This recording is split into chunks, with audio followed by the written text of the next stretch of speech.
শেখ হাসিনা ১০০ কোটি টাকা ও মন্ত্রিত্বের প্রস্তাব দিয়েছিলেন, বললেন ডক্টর রেদওয়ান। নির্বাচিত সংসদ ছাড়া সংবিধান পরিবর্তন টেকসই হবে না। নির্বাচন হলে বিএনপি একাই ৯০ ভাগের বেশি আসন পাবে, বললেন হারুনুর রশিদ। এবং সর্বশেষ জানাবো নির্বাচনের প্রস্তুতিতে এনসিপির নেতারা। এতক্ষণ শুনছিলেন সংবাদ শিরোনাম, এবারে বিস্তারিত। তবে তার আগে অনুরোধ থাকবে আমাদের চ্যানেলটি সাবস্ক্রাইব করে বেল আইকনটি ক্লিক করুন। শেখ হাসিনা ১০০ কোটি টাকা ও মন্ত্রিত্বের প্রস্তাব দিয়েছিলেন, বললেন ডক্টর রেদওয়ান।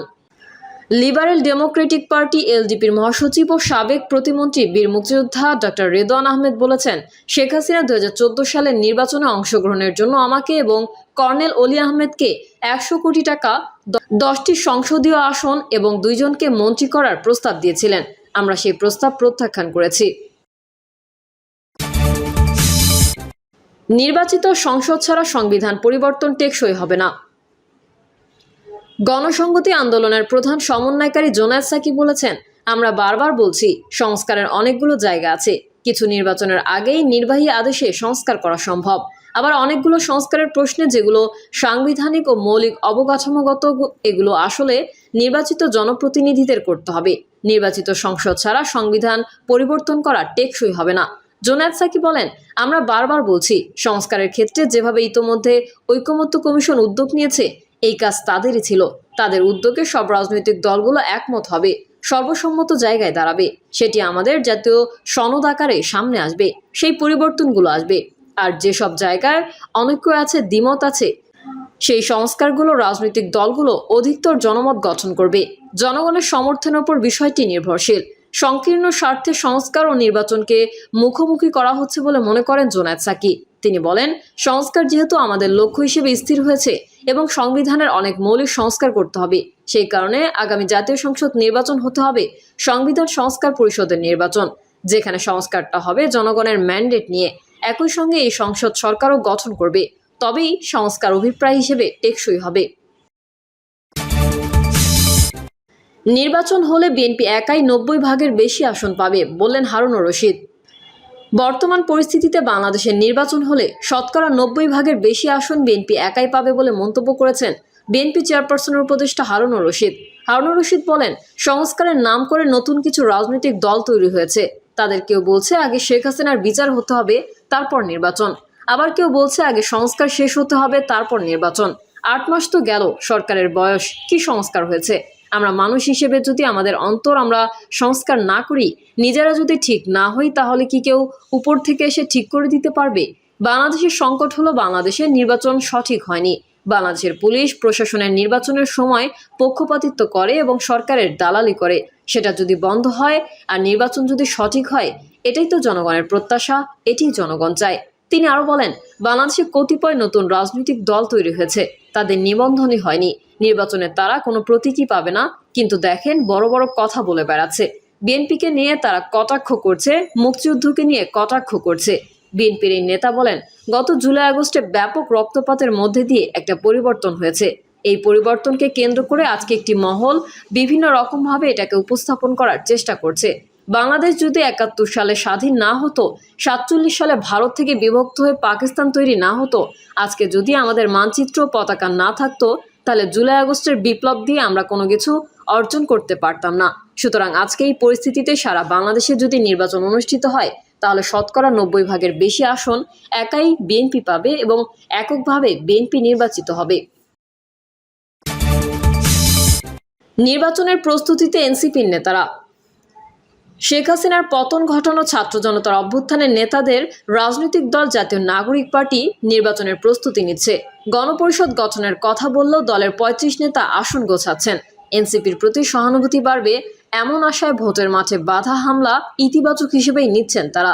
গাড়ি বহর নিয়ে শোডাউনের মতো পুরনো ধাঁচের রাজনীতির সমালোচনা হলেও তারা তা গায়ে মাখছেন না।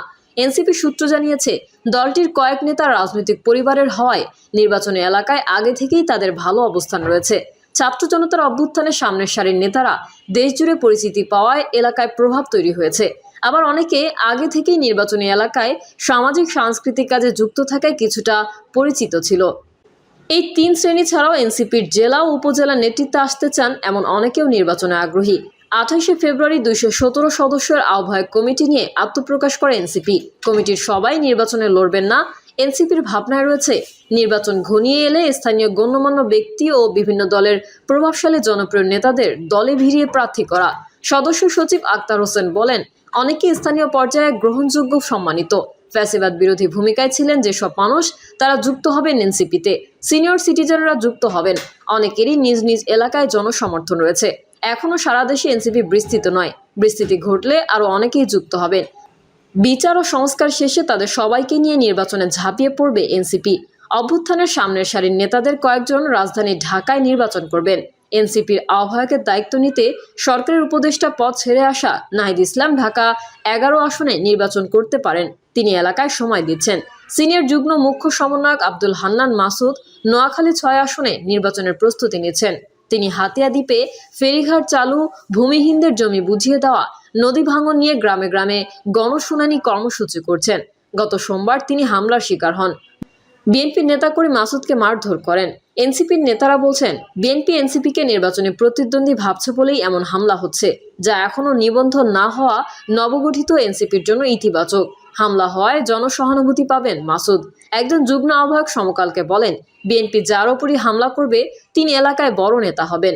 এনসিপির উত্তরাঞ্চলের মুখ্য সংগঠক সার্জিস আলম পঞ্চগড় 1 আসনের প্রার্থী হতে চান। গত সোমবার তিনি গাড়িবহর নিয়ে এলাকার শোডাউন করেন। এর সমালোচনা করেছেন বিএনপির মহাসচিব মির্জা ফখরুল ইসলাম আলমগীরও। তিনি বলেছেন, যারা 100 গাড়ি নিয়ে ইলেকশন ক্যাম্পেইন করতে যায় তারা কি করবে সেটা আমরা ভালো বুঝি। এনসিপির জ্যেষ্ঠ যুগ্ম আহ্বায়ক আরিফুল ইসলাম আদিব সমকালকে বলেন, 300 আসনে প্রতিদিন বিএনপির অন্তত 600 নেতা শোডাউন করছেন। বিএনপি শোডাউনের রাজনীতি বন্ধ করুক, এনসিপিও শোডাউনের রাজনীতি চায় না। স্থানীয়রা এতদিন যেভাবে দেখেছেন প্রার্থী তাদের কাছে সেভাবে আসবেন বলে প্রত্যাশা করেন। এনসিপির নেতারা কোথাও শক্তি দেখাতে যাননি, মানুষের কথা শুনছেন। রাজনীতিতে নতুন হিসেবে মানুষের কথা শোনাই এনসিপির রাজনীতি। আরেক মুখ্য সংগঠক হাসনাত আবদুল্লাহ কুমিল্লা 4 থেকে নির্বাচনের প্রস্তুতি নিচ্ছেন। তাকে এলাকায় নিয়মিত সভা ও অনুষ্ঠানে যোগ দিতে দেখা যায়। অভ্যুত্থানের প্রথম সারির নেতা হিসেবে তিনি কিছু শক্ত অবস্থানে থাকবেন। জ্যেষ্ঠ যুগ্ম আহ্বায়ক সামান্তা শারমিন ভোলা 1 আসন থেকে নির্বাচন করবেন বলে আগে শোনা গেলেও এনসিপি সূত্র জানিয়েছে তাকে ঢাকা 9 আসনের প্রার্থী করা যেতে পারে। সামান্তা শারমিন সমকালকে বলেন, নির্বাচন করব কিনা, কোন আসন থেকে নির্বাচন করব তা দল ঠিক করবে। অন্তর্বর্তী সরকারের উপদেষ্টা আসিফ মাহমুদ সজীব ভুঁইয়া পদত্যাগ করে রাজনীতিতে যোগ দিলে তিনি ঢাকা 10 থেকে নির্বাচন করবেন। আসিফের বাড়ি কুমিল্লার মুরাদনগরে। এই উপজেলা নিয়ে গঠিত কুমিল্লা 3 আসনে বিএনপির প্রার্থী শাহ মোফাজ্জল হোসেন কায়কোবাদ। তিনি জনপ্রিয় নেতা হিসেবে পরিচিত। তাই আসিফ রাজনীতিতে যোগ দিলে কুমিল্লার বদলে ঢাকা থেকে নির্বাচনে আগ্রহী। যদিও তার বাবা স্থানীয় এক অনুষ্ঠানে জানিয়েছিলেন আসিফ কুমিল্লা থেকে নির্বাচন করবেন। উপদেষ্টা মাহফুজ আলমের ভাই যুগ্ম আহ্বায়ক মাহবুব আলম মাহির লক্ষ্মীপুরে নির্বাচন করতে পারেন।